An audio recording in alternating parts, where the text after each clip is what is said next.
السلام عليكم ورحمة الله وبركاته داوديال halkani waa Adani Media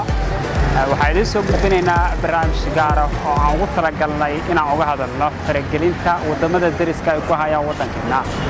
sababtihiin Ethiopia isbuucan waxay soo saartay laba qalad oo ka dhacay qaranimada ummadda Soomaaliyeed mar ay aqoonsato Somaliland iyo Puntland iyo mar ay qariirada ka saarto wadankeena Soomaaliya oo ay ku darto wadankeena sidoo kale Kenya ayaa iyadana rakaabkii Soomaaliyeed sida tooska u tagi jiray magaalada Nairobi waxa ay ku hakisay magaalada Wajeer oo Baaris ciqaab ay ku marayso baaqooyinkaas ayaan ka hadli doonaa fadlan nala socda nalana daawo barnaamijyada aan idinkaga soo gudbin doona haddii loo yiraahdo Adani Media Production saadaad ku cusub tahay YouTube-kana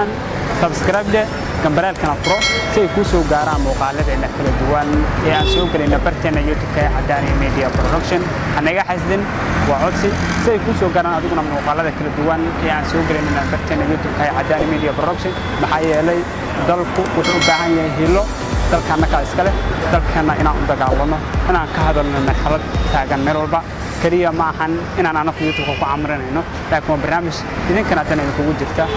ummadda Soomaaliyeed oo dhan tan ay ugu jirta saaddarteed subscribe gambaralkana furo si ay ku soo gaaraan muuqaaladeena kala duwan ee aan soo gelinayno barteena YouTube-ka